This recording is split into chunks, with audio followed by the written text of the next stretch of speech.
विधान सभा हल्का पट्टी के पिंड सबरा विखे सोहन सिंह सबरा सूबा सकत्तर के वड्डे भरा जोगिंदर सिंह अवाल समेत किसान संघर्ष कमेटी कोट बुढ़ा पंजाब की जथेबंदी विच शामिल होए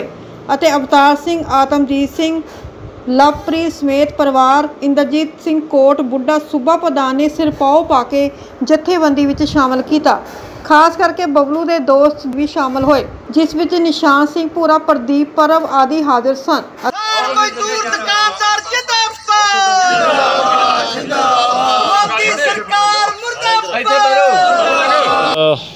किसान संघर्ष कमेटी पंजाब सूबा प्रधान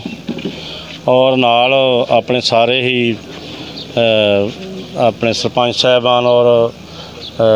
अपने मीत प्रधान सुखन सिंह जी दुबली और अपना सोहन सिंह सबरा पंजाब सकत्तर और सोहन सिंह अपना सुच्चा सिंह जी अपना जिला प्रधान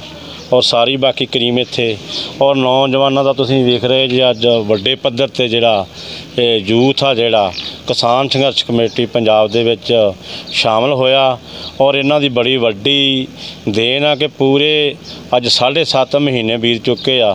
और ਸਿੰਘੂ मोर्चे दे विच बड़े वड्डे पद्धर ते जिहड़ा यूथ आ किसान संघर्ष कमेटी पंजाब दे नाल संयुक्त मोर्चे दे विच हिस्सा लैंदा रहा और 130 दिन आपां पूरे पंजाब दे विच रेलां मौलां पलाजां ते लड़दे रहे। 32 किसान जथेबंदियां जिहड़ियां पंजाब दियां सी। उस तो बाद पूरे 7.5 महीने हो गए आ जिहड़ा संयुक्त मोर्चे दे विच अपना उत्थे मोर्चा लगा होया वा। ये गाजियाबाद, तिकड़ी और ਸਿੰਘੂ बार्डर होर भी वक्-वक् थावां ते उत्थे 5-6 मोर्चे जिहड़े ओह चल रहे आ और अज जिहड़ी इत्थे सरदार जोगिंदर सिंह और सोहन सिंह सबरा दे गृह वेखे वड्डे पद्धर ते अपने जिहड़े नौजवान सामने आए और किसान साथी और अज तुहानूं ये जानकारी देनी चाहुंदे आ कि 8 तरीक नूं जानी कि 2 घंटे का संयुक्त मोर्चे वालों जो मीटिंग हुई अपनी पहला 32 जथेबंदियां दी, उस तो बाद संयुक्त मोर्चे दे नाल जिहड़ा राबता तय होया और एक पहला अपनी मीटिंग हुई सी 6 तरीक की। 5 तरीक का अल्टीमेटम सीगा पंजाब सरकार नूं कि जे किसानां दी निर्विघन बिजली जिहड़ी बनदी ना छड्डी और मोती महल जिहड़ा वा कैप्टन दे बार दे अगे बैठांगे और जे 5 तरीक तक ना हल निकलिया तो 6 तरीक नूं जिहड़ा वा उत्थे पक्के तौर ते धरना देवांगे जिन्ना चिर तक हल नहीं निकलदा। और सरकार ने 3 दिन तो वो जिहड़ी बिजली का सिस्टम आ वो ठीक कर दिता और जथेबंदियां दा फिर दोबारा फैसला होया कि वो धरना जिहड़ा वा वो मुअत्तल कर दिता जावे और 8 तरीक नूं जिहड़ा पूरे भारत अंदर संयुक्त मोर्चे वालों फैसला वा कि जिहड़ा डीजल और पेट्रोल और गैस ये बड़े वड्डे पैमाने के सिखरां ते लै गए महंगाई पक्षों और जो फसलों की आमद जां होर आमद जिहड़ी आ वो बिल्कुल थल्ले लै गया और ये जिहड़ा वा जनतक लोगों का लक टुट गया वा। ना तो कोई किसान आपदी जमीन दे विच आपदी खेती करने वास्ते ट्रैक्टर चला सकदा, ना कोई वहीकल सड़क ते चला सकदा, ना कोई मोटरसाइकिल किसी की पावर है कि बाहर जाके वो तेल पवा के चला सके और घर का जिहड़ा गैस सिलेंडर वो भी सिखरां ते वो चला गया और इस करके 2 घंटे का 8 तरीक नूं वड्डे पद्धर ते जिहड़ा वा वो रोस प्रदर्शन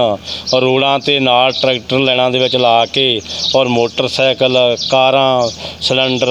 और ये नरेंद्र मोदी दा सरकार दा जिहड़ा वा उहदा पिट स्यापा कीता जाऊगा, रोस विखाया जाऊगा और उदों अगे जो भी फिर अपनी कोई मीटिंग लगूगी उहदे बतौर आपां फिर हुण एक अपना जिहड़ा कल मीटिंग हुई आ उहदे विच इह तय होया कि 20-22 तरीक तक जिहड़ियां लिस्टां वक्-वक् पूरे भारत अंदर बना के और जथे बना के जिहड़ा दिल्ली वाल नूं संसद नूं भी जावांगे और वड्डे पद्धर ते सरकार दे नाल जिहड़ा सैशन चलण वाला वो सैशन दे अगे जिहड़ा रोस प्रदर्शन करांगे कि जिहड़े देश दे विच गुलामी दे काले कानून सरकार ने लैके आंदे आ, देश नूं गुलाम कर दिता जिहदे विच किसान भी आउंदा,